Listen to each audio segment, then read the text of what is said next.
வணக்கம் ஃப்ரெண்ட்ஸ், எல்லோரும் எப்படி இருக்கீங்க? நல்லா இருக்கீங்களா? நான் இன்றைக்கி ஃபாஸ்ட்டாக வந்து மட்டன் சால்னா வைக்க போகிறேங்க. ஆல்ரெடி சன்னா மசாலா இருக்குது. ஆனால் என் பையன் வந்து மட்டன் தான் எனக்கு வேணும்னு கேட்டேன். இல்லை ஹோட்டலில் வாங்கி கொடுங்கன்ட்டு நம்ம எப்படி விடுவோம். அதனால் ஃப்ரிட்ஜில் கொஞ்சம் மட்டன் இருந்துச்சு, அதை போட்டு இன்றைக்கி சால்னா வச்சுருக்கோம். 2 பேருக்கு தேவையானது போட்டு சமைக்க ஆரம்பிச்சிட்டேன். இப்போ வந்து சின்ன வெங்காயம் தான் நான் யூஸ் பண்ணியிருக்கேன் இந்த மட்டன் குழம்புக்கு. எனக்கு வெங்காயம் நிறைய மீதி இருக்குது. எனக்கு எல்லாத்தையும் யூஸ் பண்ணினேன். ஃப்ரைடேக்குள்ளே நம்ம எல்லாத்தையும் க்ளீன் பண்ணி காலியாக வச்சுருவேன். சரி, ஓகே, பரவாயில்லன்னு ஃப்ரிட்ஜில் இருந்து கொஞ்சம் மட்டனை எடுத்து போட்டு இன்றைக்கி குழம்பு வச்சு கொடுத்துடலாம் அப்படின்ட்டு ஸ்டார்ட் பண்ண ஆரம்பிச்சிட்டேன் ஃப்ரெண்ட்ஸ் ஃபாஸ்ட்டாக. நீங்களும் இப்படி பண்ணி பாருங்கள். ஒரு தடவை 2 தடவை நம்ம வந்து வீட்டுக்கு தேவையானது வீட்டிலே சமைச்சிட்டோம் அப்படின்னா பிள்ளைங்க கொஞ்சம் ஹாப்பியாக சாப்பிடுவாங்கல்ல. மட்டன் வந்து எப்போவுமே நான் ஃப்ரிட்ஜில் வச்சுருப்பேங்க. மட்டனும் சிக்கனும் எப்போவுமே வச்சுருப்பேன். ஏன்னா பசங்க எப்போ சாப்பாடு என்ன வேணும்னு கேட்பாங்கன்னு தெரியாது. அது ஒரு குழந்தையோ 2 குழந்தையோ என்ன கேட்குறாங்களோ அதை வச்சு கொடுத்துடணும் அப்படின்ட்டு உள்ளே கொஞ்சம் வச்சுருப்பேன் ஸ்டாக்கு. ஃப்ரைடேக்கு முந்தின நாள் தான் க்ளீன் பண்ணுவேன் எல்லாத்தையுமே. இது வந்து முந்திரி பருப்பு, கசகசை, வெங்காயம், தேங்காய் போட்டு அரைச்சிருக்கேன். குழந்தைன்றதுனால முந்திரி பருப்பு நம்ம நிறைய சேர்த்துக்கலாம். ஒரு ஏஜுக்கு நம்ம சமைக்கிறப்ப அதை பார்த்துக்கணுங்க.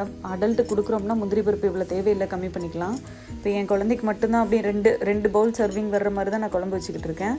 நீங்கள் அந்த மெஷர்மெண்ட் வேணால் பார்த்துக்கோங்க. மட்டன் சால்னா இந்த மாதிரி செஞ்சால் ரொம்ப டேஸ்ட்டாக இருக்கும். அதுவும் சப்பாத்தியோட காம்பினேஷனுக்கு ரொம்ப நல்லாயிருக்கும். இன்றைக்கி தாளிக்கிறது கூட நான் பார்த்தேன்னா சின்ன வெங்காயத்துலேயே தான் தாளிக்கிறேன். தாளிச்சதில் ஊற்றுறப்ப இன்னும் கொஞ்சம் வாசனை என்ஹான்ஸ் ஆகும், பசி இன்க்ரீஸ் பண்ணும் பிள்ளைங்களுக்கு. இது பார்த்திங்களா, டாய்ஸ் சின்ன வயசில் விளையாடுற மாதிரி வச்சுருக்கோமா அந்த வுட்டு. எங்கள் அக்காவும் சிங்கப்பூரில் இதே மாதிரி தான் வச்சுருப்பேன். இது எப்படி யூஸ் பண்ணுறீங்கன்னு போன தோசை வீடியோவிலே கேட்டிருந்தீங்க.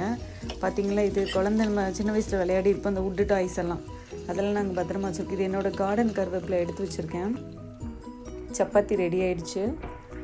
என் பையன் வந்து எப்போவுமே வந்து நான்வெஜ் பிரியர் தான். அவனுக்கு வெஜிடேரியன் எது வச்சுருந்தனால எனக்கு இஷ்டமாக சாப்பிட மாட்டான். அதனால் அவங்க சாப்பிட்டா தான் நம்மளுக்கு திருப்தியாக இருக்கும். ஸோ எதையோ ஒன்று போட்டு கடகடன்னு பண்ணி ஃபாஸ்ட்டாக சமைச்சு கொடுத்துருது. நீங்களும் இந்த மாதிரி மட்டன் சால்னா ஃபாஸ்ட்டாக ட்ரை பண்ணி பாருங்கள். நல்லா முந்திரி பருப்பு போட்டு அரைக்கிறப்ப இன்னும் கொஞ்சம் டேஸ்ட்டு செமையாக சூப்பராக இருக்கும். ஓகே, வளர்ந்து வந்ததுக்கப்புறம் எங்கள் அம்மா சூப்பராக சமைப்பாங்கன்னாட்டு சொல்லுவாங்கள்ல. இல்லைன்னா ஒரு ஹோட்டல் நேமாக சொல்லிக்கிட்டு இருப்பான், இந்த ஹோட்டலில் நல்லாயிருக்கும், அந்த ஹோட்டலில் நல்லாயிருக்கும்னு. அதனால் நான் இருக்கிற வரைக்கும் லேஸில் விட மாட்டேன். ஹோட்டலில் போய் சாப்பிட்டா ஓகே அப்படின்ட்டு வீட்டிலே சமைச்சு கொடுக்குறது தான் எனக்கு பிடிக்கும்.